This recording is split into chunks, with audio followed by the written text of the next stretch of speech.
अब जो प्रसंग चल रहा है त्रेता युग में दाता ने कैसी लीला की। अब क्या होता है देखो पुण्यात्माओं, हम परमार्थी भी हैं, क्योंकि भगत का स्वभाव होता है कि वो परमार्थ पर ज़्यादा रुचि रखता है, लेकिन परमार्थ के साथ साथ स्वार्थ भी होना चाहिए थोड़ा सा। वो स्वार्थ कौन सा? अपने कल्याण का, आत्म कल्याण का स्वार्थ भी चाहिए। अब हनुमान जी ने जब तो ताकत थी, पहलवान था, धार्मिक था, रामचंद्र जी की जल्दी लग रही थी, जब ऋषि रूप में परमात्मा इत्फाक वहाँ मिले और सारी लीला देख ली, और फिर ये भी देख लिया कि उसी ऋषि ने आके समुद्र पर पत्थर तेरे आए, और फिर भी बुद्धि में ना आया क्योंकि रामचंद्र जी का साथ से लग रहा था। अब मालिक ने उसका उद्धार करना था उस प्यारी आत्मा का, क्योंकि ऐसी ऐसी पुण्यात्मा है जो परमार्थ के लिए कोई लेना न देना, उड़ा जा छत्ती ताणी मारो, मरूंगा और मारूंगा, कि इसलिए रामचंद्र की पत्नी छुटवाऊंगा। और यति पुरुष थे, बाल ब्रह्मचारी थे, ऐसी लगन थी उसमें। तो कहने का भाव ये था कि फिर इस खुशी में कि रामचंद्र जी के साथ धाम जाऊंगा, वहाँ मेरी इज्जत होया करेगी। अब वो तो श्रद्धालु था, समर्पित था भगवान के लिए, लेकिन गलती यह लग रही थी, और रामचंद्र ने परमात्मा पूर्ण मान बैठा था। अब आपने खूब कथा का पता है कि जब घरजाली और रानी बन गई, फिर उसने सबको इनाम दे रही थी। उसी लाइन में हनुमान भी खड़ा था, क्योंकि उन्हें बड़ी योगदान था, तो हनुमान जी को सच्चे मोती दे दिए। हनुमान जी ने उनका पहलवान था, इन्हें फोड़ फोड़ के गिर दिए तले। तो सीता को अच्छा नहीं लगा, कहने लगे रे बन्नर के बन्नर, तेरे को अकल भी नहीं इतनी कि तू पता कितने कीमती मोती थे, तेने क्या कर दिया, ये क्यों फोड़ डाले। उसने ये कहा कि मैं इसमें ये देख रहा था, इन मोतियों में कहीं राम का नाम है तो मेरे काम है, नहीं तो मेरे काम नहीं है। तो वो कहने लगी तू रहा बंदर का बंदर, और बंदर तो खुद थी, जब अकल नहीं उसके अंदर इतनी भी।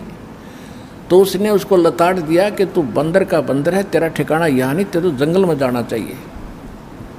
हनुमान जी का ठेस लगी, और उठा कर अपना लंगोट जा बैठा पहाड़ पे। अब बैठा एकला, यहाँ संसारिक परमार्थ करने से उसको क्या मिला, ये लोग इतना ही देते हैं। जब हम भगवान की शरण में होंगे और फिर परमार्थ करेंगे, परमात्मा हमारे साथ होगा, उस परमार्थ का फल अलग होगा। जब तक अब मनमुखी मंड रहे, किसी की सहारा ला दिया, किसी का उसको सहायता कर दी, वो तो फिर आपको कर देगा अगले जन्म में, वो भी अच्छी बात है, लेकिन वो रिजल्ट लास्ट में नल ही होगा जो आपके समक्ष है। आप कथाएं खूब पढ़ते रहे हो। अब बैठा भगत एकला, वृद्ध हो गया शरीर, एक पहाड़ पे परमात्मा गए वहाँ पर। तब अन्य रूप बना लिया परमात्मा ने, अन्य रूप, और जाके कहा भी राम राम, अंजनी के पवन पुत्र राम राम, हक राम राम, महाराज जी आ जाओ, बैठो। बैठ लिया भाई, कैसे हो, कौन है, क्या नाम है?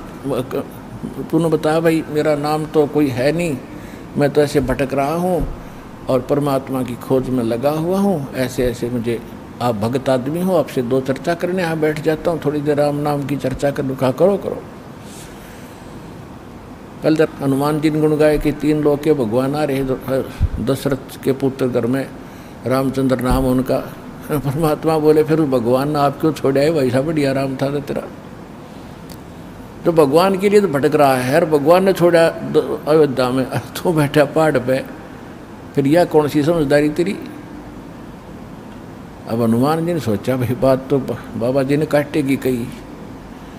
कहने लगा भाई जिसको भगवान मान बैठे राम नहीं है, ये तो नाम रामचंद्र है इसका, राम तो कोई और है जो सुप्रीम पावर है, उसका भेद मेरे पास है। इस राम तो पता नहीं कितने मर लिए।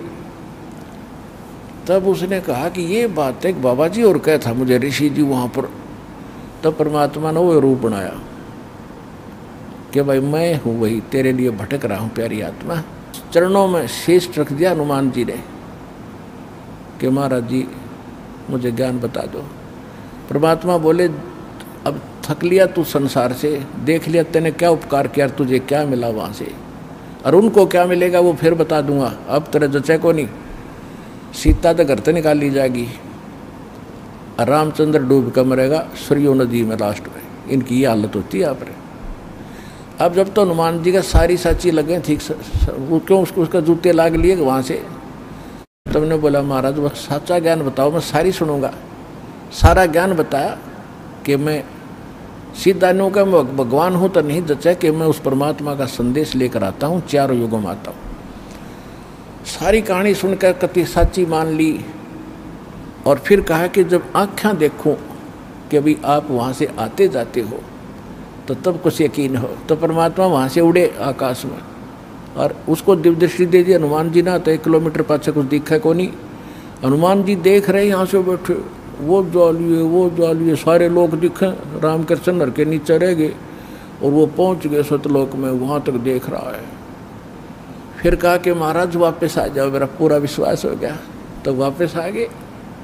तब हनुमान जी ने नाम लिया उस परम पिता से, तब उस आत्मा का कल्याण हुआ। पुण्यात्माओं, ये है सत्यनारायण कथा।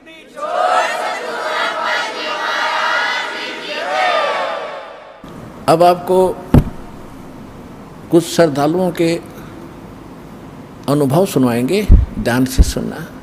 इतनी दूर से आते हो पुण्यात्मा, और आज तो परमात्मा ने दया बख्श रखी है, खचाखच भरा है। ये 12 एकड़ जमीन में कति पूरा छाप रखा है बच्चों ने, और आज की तो पैर टेकने स्थान नहीं है। ये परमात्मा के सच्चे ज्ञान की और उस वचन की मेहरबानी है जो उसने कहा था कलयुग में पूरा संसार मुझे मानेगा, पूरा विश्व मुझे जानेगा, पूरा विश्व मेरी भक्ति करेगा और पूरे विश्व में एक ही ज्ञान, एक ही भगवान होगा और सतयुग जैसा माहौल होगा। कुछ दिनों में वो दिन भी आने वाला है।